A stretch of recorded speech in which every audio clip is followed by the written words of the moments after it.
Hi, and thanks for joining me today. Today, we're going to talk about something actually that's really near and dear to my heart because I went through a significant amount of this in my mid 30s, and that's adrenal fatigue. Now, if you go to talk to a doctor, they'll still, to this day, won't say this exists.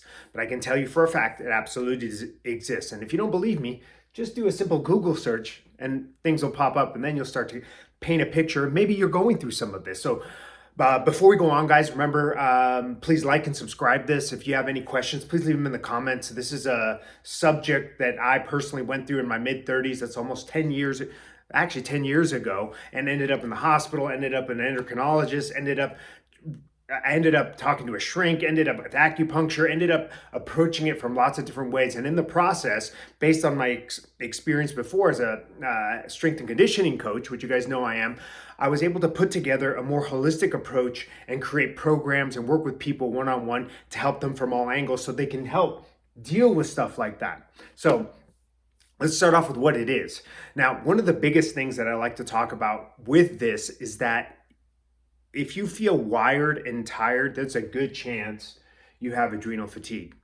For me, it seemed like it happened overnight, but there were probably some symptoms, and I'll share a few of these. And I can talk for hours and hours on this subject to kind of help paint a picture. So if any of this hits a light bulb, please let me know in the comments, and I can help answer some of your questions. For me, it was one day having a cup of coffee, working with clients. I own my own business for about 20 years as a strength and conditioning coach, personal trainer, and a gymnastics coach. And so I was having a cup of coffee and I started to feel like I was throwing heart palpitations, and I was like, that's kind of weird. And I would just go work with my clients. At the time, I was working Monday through Saturday. I was extremely busy. I was seeing the most success I had in my business. Monday through Saturday, about 6 a.m. to about 6 to 7 p.m., I had 2 or 3 little kids at home, actually 3 kids at home, under the age of 8, I think. Really, really busy, and probably stressed on some level. I did not feel stressed. All I know is one day I was feeling like I was throwing heart palps. And after the third or fourth time, I asked one of my clients, hey, do you think you can take me to the ER? I'm not feeling so hot.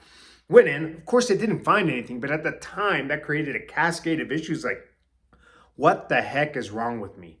Now, before that, there was one sign that I can remember before I ended up in the ER, and that was I was at my son's football game, and I remember feeling really anxious for him. My oldest son was struggling to find a sport that he was playing with, that he could play and participate and feel part of, feel kind of athletic. And after we finished the game, I was in the car and I got sharp neck pain, and I'm like, Robin, I don't feel so hot. Got out of the car, started sweating, couldn't breathe. I'm like, I had my first panic attack. I had no idea what that was. I had no resources at the time to go what trigger that was happening. So I just thought, I got neck pain. Maybe I'm dehydrated, whatever. It was the next day that I ended up in the ER. Now that created a whole cascade of issues. So let's talk about some of the symptoms I was encountering at that point. Things started to happen. I started putting things together. What seemed like really poor digestion. I had nagging injuries that wouldn't go away. And what was the problem with me is that I was a strength and conditioning coach. I was rehabbing like crazy. And so I can kind of hold those at bay. My sleep was just crazy all over the place because I had kids waking me up in the middle of the night. And even though I might not have brought the child at that point to help my wife because I was so exhausted, it was disrupted, right? And waking up feeling unrefreshed. As a matter of fact, one of the symptoms to adrenal fatigue is you tend to feel best in the evening around that 6 to 10 range. Now, why is that critical? Well, if you're feeling good at that time, that's a cortisol issue, right? And so generally speaking, when you wake up in the morning, you should feel like not zippity doo-dah, but you should feel more alert, ready to go, ready to train, ready to work, ready to enjoy your life. But if you're dragging, and most of us have a cup of coffee, myself included, and that's why I do these in the morning. I usually have a cup and a half of coffee. And from there, you can enjoy your day, enjoy your work. But if you're dragging all the way till that point, feel like you're needing a nap, feel like you're needing stimulants, aches and pains are high, GI distress is high, food intolerances and allergies are all-time high as well at this point because your GI system is so out of whack. I had anxiety, depression. I was all over the place mood-wise. My blood sugar management was off. So as you can see, these symptoms are varied. And if you are going through any of this, it's tough to be like, what do I go tell the doctor I have? I have this huge list. Well, like, well, I can't treat you for all of those things, because they don't understand that it's linked to those adrenals. And the adrenal glands, a little anatomy, are these little glands that sit on top of your kidneys that put out stress hormone. And anytime you put out stress hormone, it has a huge impact. And that leads me to kind of a chicken and the egg, which we're talking about today on step 2, right? Chicken or the egg argument. What came first? The issues you had, the stress that created the issues. In the end, it's very difficult. I'll tell you that I had to talk to a shrink for a couple times to figure out, like, okay, well, what was this? He kind of pointed me in the direction of trauma, which we can get to on another video. But that honestly created more issues for me. So having opportunity to deal with it is certainly critical. And this is where cortisol and some of the symptoms that you're having because of potential stress, potential food intolerances, can increase your output of cortisol. Now, you increase your output of cortisol, stress hormone, that's going to have a negative impact on your GI system. It increases the permeability of your GI system. What does that mean? That means food particles can get out from your gut into your bloodstream. And when that happens, the body has to send an alert and attack those molecules. And that creates an autoimmune-like issue, right? Now, another end of the spectrum, or actually another area, that pathway that cortisol impacts, is that the higher the cortisol, the lower the testosterone.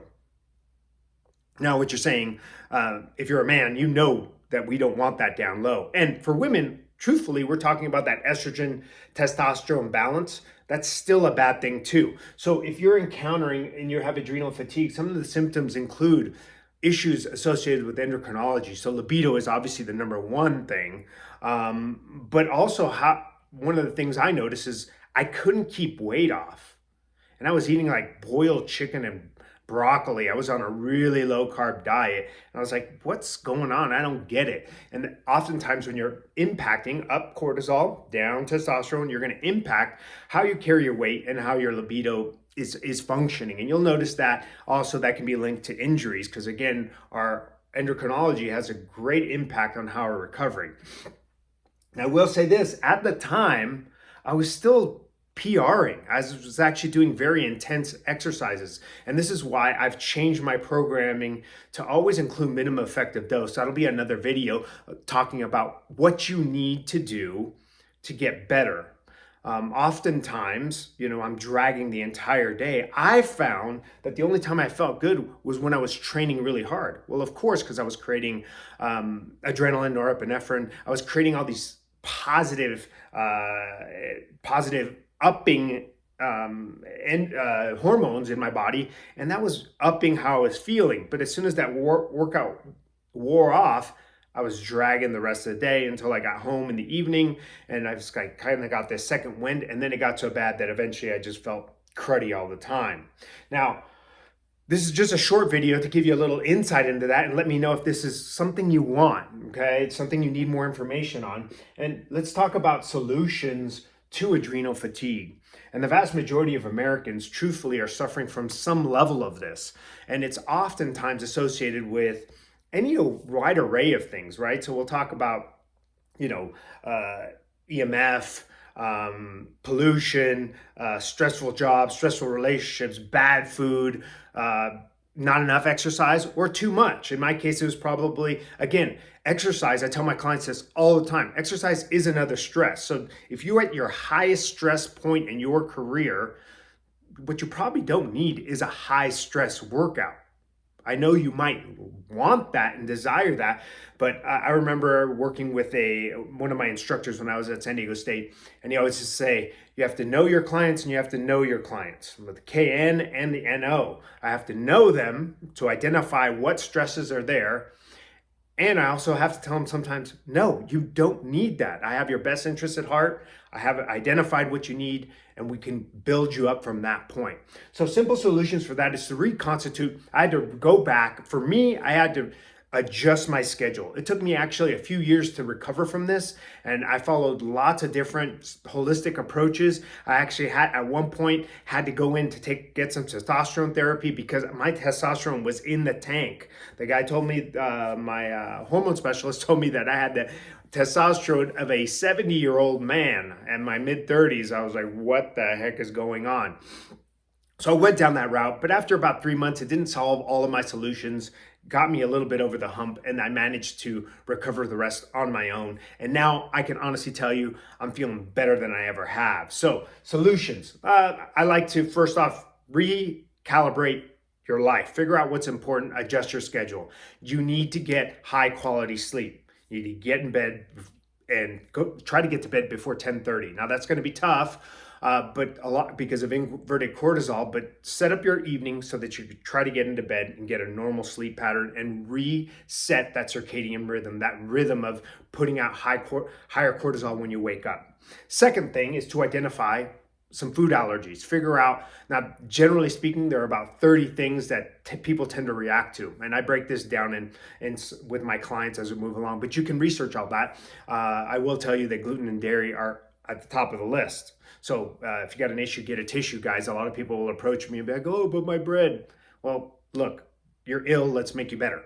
The other thing too is to start to create the right type of exercises to help you, right? So we talked about the cortisol being too high and creating issues in your body. Now we have to make sure that we're decreasing stress through the right type of exercise. For me, I decreased my intensity. I still lifted. I did some slower runs, and I introduced some meditation, which I do with my clients now and in the programs that I design. And then I like to run a simple test, and I'll give you this one last thing for simple solutions, and that's I love the vitamin C test with a lot of clients. A quick story on that, on using the vitamin C to help heal people. Well, as you know, I have a kind of a physical therapy background, and there's a tendency to work a little bit on helping people treat with their injuries. They always come in broken, and I help them with their injuries, and then we start to establish like, hey, what is it you want to do with this newfound vigor? And so I had a client that came in and she was having chronic low back pain that just would not go away. Well, after a few weeks of treating her probably 2 or 3 times a week and working with her one-on-one, working some strength and condition, working the rehabilitative exercise and stretching, it wasn't getting any better. And when I tested her, meaning I worked on seeing where her strength was, she wasn't showing any signs that she was actually compromised. So, as you know, the adrenal glands sit on top of the kidneys, which is in the low back, and the low back creates referred pain to the kidneys. Just like your stomach, if your stomach bothers you, you're going to have pain. If you're having issues with your heart, that left arm has a tendency to react. Well, all parts of the body act that way. And so she had that dull pain. I said, let's run a test with vitamin C. It's one of the cheapest tests you can run. If you're having blood sugar management issues or energy issues or that chronic low back pain, start off with doses of vitamin C. Now, 1,000 milligrams is usually what a little emergency packet has. Take a couple of those a day, the first day. If you see a decrease, up it to 3,000, 4,000, 5,000. I actually worked her all the way up to 7,000 milligrams of vitamin C a day for probably 3 or 4 days. Guess what? That dull ache disappeared, blood sugar management improved. She was able to start decreasing her stress, manage her blood sugar, and drop weight. And then I started to say, hey, you got pretty significant. Let's talk about this. And again, that's one thing that I differ with other people is like, hey, let's talk about why you're stressed, what emotion, what relationships, what job stress do you have? Let's put that on the table so that I can actually help you achieve wellness. So if you have any questions, like I said, leave those questions in the comments here or reach out to me and I can give you a little more information. We can set up a consult.